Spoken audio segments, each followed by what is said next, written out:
بسم اللہ الرحمن الرحیم۔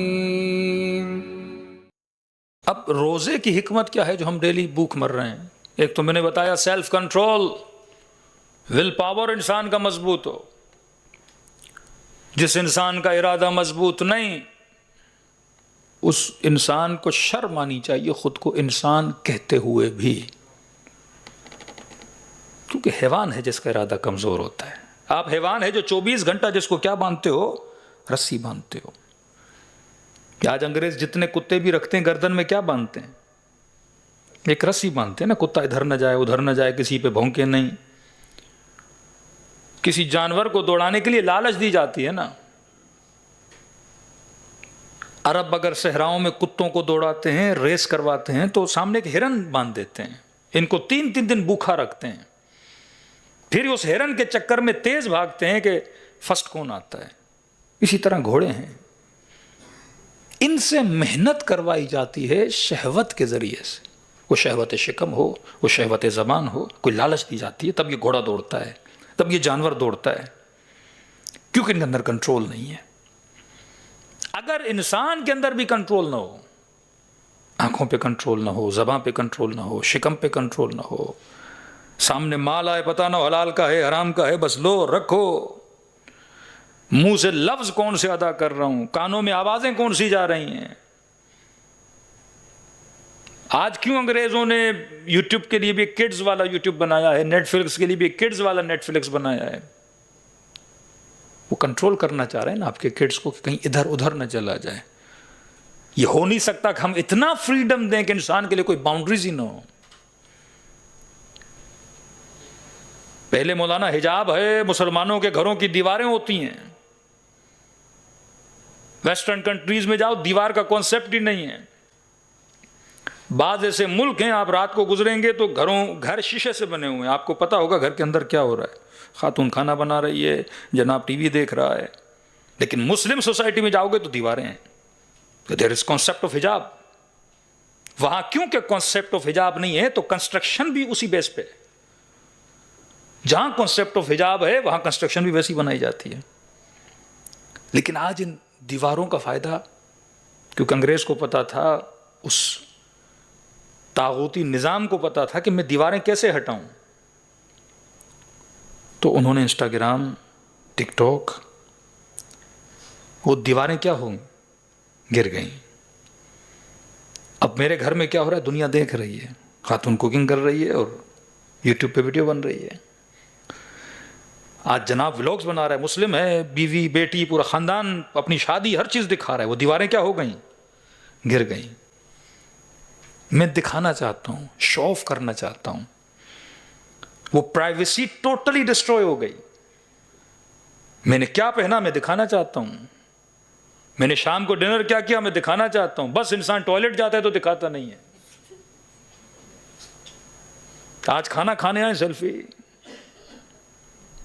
اسپیشلی خواتین کا مولانا کھانا نہیں کھانے دیتی بیوی، ہوٹل پہ جاتے ہیں کہتی ہے سٹاپ پہلے ایک سیلفی لوں گی، ہاتھ نہیں لگانا، پہلے ایک سیلفی ہوگی پھر اوپر جائے گی ہم کھانا کھا رہے ہیں۔ دکھاوا، تبرج جاہلی ولا تبرج نہ تبرج جاہلیہ، جاہلیت کے زمانے کی طرح خود کو بلڈنگ نہ بناؤ کہ میں ہر وہ کام کروں کہ دنیا والے مجھے کیا کریں، دیکھیں۔ عرب کی خواتین جب باہر نکلتی تھیں تو اپنے بالوں کو اتنا جھوڑا بنا کے باندھتی تھیں، رسول نے سختی سے منع کیا کوئی ایسا کام نہ کرو کہ لوگوں کی توجہ تمہاری طرف جائے۔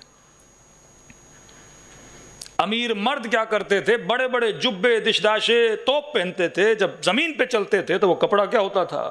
رینگتا تھا۔ تو حکم دیا ان کپڑوں کو نیچے سے کاٹو گے۔ آج تک آپ دیکھتے ہیں اہل سنت ٹخنوں کے اوپر، ان کو حکمت سمجھ ہی نہیں آئی، وہ توپوں کے لیے تھا، یہ شلواروں کو ٹخنوں کے اوپر کرتے ہیں۔ لکیر کے فقیر بنے ہوئے ہیں آج تک۔ کئی جوان شاید سوچتے ہوں گے مولانا ہم شیعہ کیوں نہیں کرتے؟ بھئی وہ توپوں کے لیے تھا، مطلب ایسے تبرج والے کپڑے نہیں پہنو۔ اب وہ شلوار قمیض بھی اگر آپ ایسی پہنتے ہو کہ جس میں دکھاوا ہو تو وہ منع ہے۔ کہ کل ٹاپک چھڑ رہا تھا، آپ کوئی ایسی گھڑی پہنتے ہو کہ مثلا دنیا دیکھیں، ہاں $50,000 کی گھڑی پہنی ہوئی ہے، برانڈڈ گھڑی پہنی ہوئی ہے. یہ تبرج جاہلی ہے کہ میرے دل میں آئے کہ پورے موریشس میں میرے پاس ایسی گاڑی ہو جو کسی کے پاس نہ ہو. یہ تبرج جاہلی ہے. خاتون شادی میں جائے میں ایک ایسی جولری پہنوں کہ ساری عورتیں مجھے ہی دیکھیں کہ جناب یہ کہاں سے خریدی ہے. یہ تبرج جاہلی ہے. ریاکاری حرام ہے کہ صرف تم چاہو کہ تم دکھے جاؤ. اس سے رسول نے منع کیا. پھر کہا کہ امیر ہو بیٹھو, صف میں بیٹھو, نماز پڑھو. کیا رسول غریب ہے؟ کہا نہیں, مصافحہ کرو, ہاتھ سے ہاتھ ملاؤ. ہاتھ کیوں ملاتے ہیں؟ مسلمان سے ہاتھ ملاتا ہے. کہ ہاتھ ملانے سے تمہاری امیری اس کے ہاتھ میں چلی نہیں جائے گی, چوری نہیں کر لے گا تمہارے پیسے.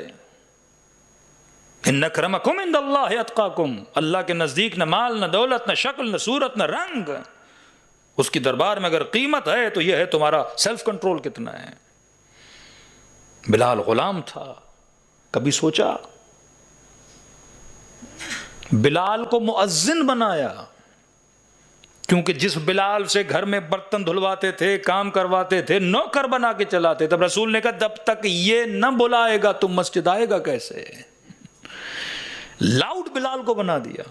کڑتے تھے اندر سے کہ اسے اتنا مینارے پہ بھیج دیا, کعبے کی چھت پہ بھیج دیا, اور بلال کہے گا یا آپ کبھی بہانے یا رسول اللہ توتلا ہے, اشہد نہیں کہہ سکتا, اسہد کہتا ہے. کسی اچھے کو بٹھائیے کہ نہیں, بلال کا سین رب کے لیے شین ہے. ان اکرمکم عند اللہ اتقاکم. دین کے ہدف اور مقصد و حکمت کو سمجھو گے پھر دین, اس سے بہتر کوئی دین نہیں ہے. اب حکمت روزہ, آج اشارہ اور چند جملے مصیبت کے. صبح سے شام تک بھوکا رکھتا ہے خدا تاکہ ہمارے اندر سیلف کنٹرول پیدا ہو. دوسرا اصل میں حکمت روزہ جس کو ہم افطاری پہ تباہ و برباد کرتے ہیں, وہ حکمت کیا ہے؟ نارملی انسان دن میں کتنی بار کھانا کھاتا ہے؟ 3 time a day. Break fast, dinner اور لنچ آپ کرتے ہیں. رمضان میں کتنی ٹائم کھاتا ہے انسان؟ 2 ٹائم اے ڈے. مطلب خدا نے 1 ٹائم کاٹ لیا. حکمت سمجھو روزے کی. نارملی 3 بار کھاتا ہوں, ناشتہ, دوپہر کا کھانا, رات کا کھانا. ماہ مبارک رمضان آیا تو کہا سحری, افطار, بیچ والا نکل گیا. اب کیلکولیشن کرو کہ دن میں اگر 3 ٹائم کھانا کھاتا تھا تو اس 3 ٹائم پہ خرچہ کتنا تھا؟ بریک فاسٹ, دوپہر کا کھانا, رات کا کھانا, کیلکولیٹ کرو. مثال کے طور پہ اگر ڈالرز میں کیلکولیٹ کریں, مثال دے رہا ہوں, ناشتہ $3 کا تھا, دوپہر کا کھانا مثلا $3 کا تھا, رات کا کھانا $2 کا تھا, تو تقریباً ہو گئے $8. اب خدا نے کہا کہ 1 کھانا کم کرو, مطلب $3 مائنس ہو گئے, اور میں نے کتنا اسپینڈ کرنا ہے؟ $5 اسپینڈ کرنا ہے. اب یہ جو $3 مائنس ہوا, اس کا کیا کرنا ہے میں نے؟ اب جو بھوک تجھے محسوس ہو, یہ جو بچا ہوا 1 ٹائم کا کھانا ہے, یہ اسے دو جس کے پاس کھانے کے لیے نہیں ہے, تاکہ معاشرے سے غربت کیا ہو جائے؟ دور ہو جائے. تجھے پتا چلے غریبی کیا ہوتی ہے, بھوک کیا ہوتی ہے, پیاس کیا ہوتی ہے. اگر خدا روزہ نہ رکھتا, امیروں کو پتا چلتا غریبی کیا ہوتی ہے. آج کتنے امیر ہیں جو فون کرتے, مولانا کوئی راستہ ہے ہم پیسے دے دیں, کفارہ دے دے, روزہ رکھنا نہ پڑے. فدیہ بھی جو لوگ دیتے ہیں وہ یہی ہے نا کہ آپ روزے کا خرچہ جو 1 دن کا ہے وہ کسے دے دو؟ غریب کو دے دو. تو $3 میں نے بچانے ہیں, $3 ملٹیپلائی بائی 30, تقریباً مثال دے رہا ہوں $30 بن رہے ہیں, یہ میں نے کسی غریب کو دینے. ہمارے یہاں ٹوٹل الٹ. نارمل ڈیز میں خرچہ $8, رمضان میں خرچہ $20 ہو جاتا ہے. جو مہینہ کم کھانے کا مہینہ تھا اسے ہم نے کھانے کا مہینہ بنا دیا. جتنی فوڈ ورائٹی رمضان میں آپ لوگ کھاتے ہو کسی اور مہینے میں کھاتے ہو؟ جلیبی رمضان میں, سموسہ رمضان میں, فروٹ رمضان میں, شربت رمضان میں. یعنی خدا نے رکھا تھا تاکہ کم سے کم کھاؤ, اور ہم نے اسے بنا دیا. ٹی وی میں بھی دیکھو سارے شو کھانے پہ ہو رہے ہیں, ڈیلز دیکھو سارے کھانوں پہ ہو رہی ہیں. یعنی لوٹ مار ہوتی ہے اس مہینے میں کھانے کی. غریب کہاں گیا کا پتہ ہی نہیں, غریب کہاں ہے, تو میرا مہینہ ہے, غریبوں کا مہینہ تھوڑی ہے. اب میں نے روزہ تو رکھا پر اس کی حکمت کو کیا کر دیا؟ ایک بگ زیرو لگا دیا. تو یہ روزہ صرف مجھے بھوک دے گا، میری سوسائٹی کو کبھی بھی بیٹرمنٹ کی طرف نہیں لے کر جائے گا۔ عبادت کے جتنے اعمال ہیں جن کا تعلق آپ کی باڈی سے ہے، ان کو فائدہ باڈی کو ملنا چاہیے۔ اگر میری باڈی کو فائدہ نہیں مل رہا دین اس عبادت کا کوئی فائدہ نہیں ہے۔ نماز کون پڑھتا ہے؟ بدن۔ اب میں کہوں نماز پڑھوں گا پھر جنت ملے گی، جنت کسے ملے گی؟ روح کو۔ میں روزہ رکھوں گا، روزے کے بدلے میں خدا جنت دے گا، جنت کسے ملے گی؟ آپ کے سول کو۔ پھر بھائی باڈی نے جو یہاں اتنا محنت کی تو اسے کیا ملا؟ یہ تو ناانصافی ہے نا، کہ رکوع میں بدن جائے، سجدے میں بدن جائے، محنت بدن کرے اور بدن کو کچھ مل ہی نہیں رہا۔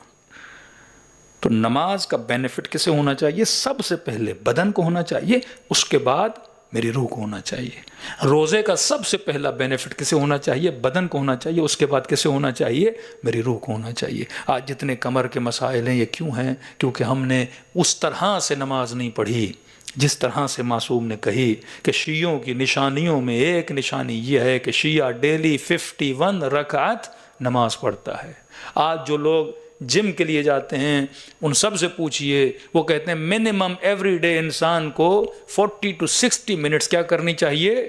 ایکسرسائز کرنی چاہیے۔ وہاں خرچہ کر کے ایکسرسائز کرنے کے لیے تیار ہیں، ڈمبل شمبل اٹھانے کے لیے تیار ہیں، لیکن اللہ کے مصلی پہ 51 رکعت نماز پڑھنے کے لیے تیار نہیں ہیں۔ یہی 51 رکعت نماز پڑھو، رکوع اس طرح سے کرو کہ کمر پہ پانی کا گلاس ہو تو گلاس نہ گرے، سجدہ اس طرح سے کرو کہ انسان اسٹریٹ سجدہ کرے جس طرح مستحبات میں ہے۔ اگر پراپر 51 رکعت آپ ویسے نماز پڑھیں گے آپ کو کسی جم جانے کی ضرورت بھی نہیں پڑے گی۔ یہ ایک ایسا جم ہے جس میں بدن کی صحت بھی ہے اور ذکر پروردگار عالم بھی ہے۔ صلوات پڑھے محمد و آل محمد۔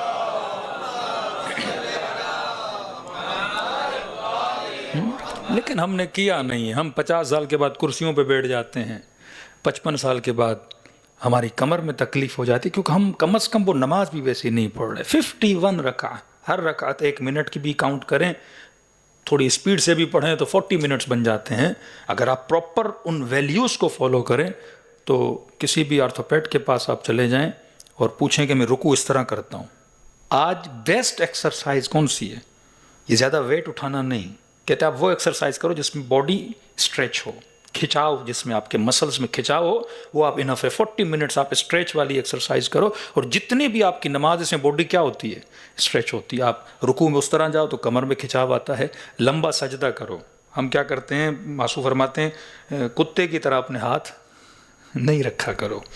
ہاتھ کیسے رکھا کرو؟ ہاتھ میں تھوڑا اسٹریٹ ہو آپ کے ہاتھ، جس میں آپ کی کمر میں بھی کھچاؤ پیدا ہو، آپ کی باڈی پہ کھچاؤ آ جائے۔ اس طرح سے اگر آپ سجدہ کریں تو مستحبات ہیں، ویسے بھی کرتے نماز تو ہو جاتی ہے، لیکن مستحبات کو اگر آپ فالو کریں گے، پراپر ویسے آپ نماز پڑھیں گے، آپ کی باڈی کبھی بیمار نہیں ہوگی۔ کھانے کے بعد چہل قدمی کریں گے، آپ کو کوئی بیماری، وہ مستحبات چھوٹے موٹے اگر اپنی نسلوں کو سکھا دیں، یہ آہستہ آہستہ نسل در نسل سینہ بہ سینہ آپ کے اندر ٹرانسفر ہوں گی، آپ کا جسم بھی صحیح سالم۔ اب نماز پڑھ تو اس میں کیا ہوتا ہے؟ اللہ کا ذکر ہوتا ہے۔ رکوع میں کمر آپ کی اسٹریٹ بھی ہوتی ہے اور آپ سبحان ربی العظیم و بحمدہ کا ذکر بھی کرتے ہو۔ سجدے میں جاتے ہو، سارا بلڈ آپ کے مائنڈ میں آتا ہے۔ یہ بیسٹ ایکسرسائز ہے کہ آپ کی پورا بلڈ، آپ کی یہ ایکسرسائز آپ کرتے ہیں نا، کہتے سر نیچے کرو، ٹانگیں، ڈاکٹر کے پاس جاؤ گے ٹانگیں اوپر کروائے گا، اللہ کی دربار میں آؤ گے وہ اپنے سجدہ کروائے گا، جس سے پورا بلڈ آپ کے برین میں آ جائے گا۔ پھر آپ کھڑے ہو گئے، پھر دوبارہ بلڈ آپ کے برین میں آئے گا، اس سے آپ کی باڈی کیا ہوگی؟ اچھے سے اچھے مینٹین بھی ہو جائے گی، اور سجدے میں جاؤ گے ذکر خدا بھی کرو گے، سبحان ربی الاعلیٰ و بحمدہ۔ اور جم میں کیا کرو گے؟ ادھر کا میوزک ٹھاں ٹھوں ٹھوں ہو رہا ہے اور بندہ ویٹ پہ ویٹ اٹھا رہا ہے، مطلب گندا ذکر بھی کانوں میں آ رہا ہے اور فضول کی محنت بھی کر رہے ہو۔ یہاں محنت بھی کرو گے، ثواب بھی ملے گا، اور بدن بھی کیا رہے گا؟ مینٹین رہے گا۔ صلوات پڑھے محمد و آل محمد۔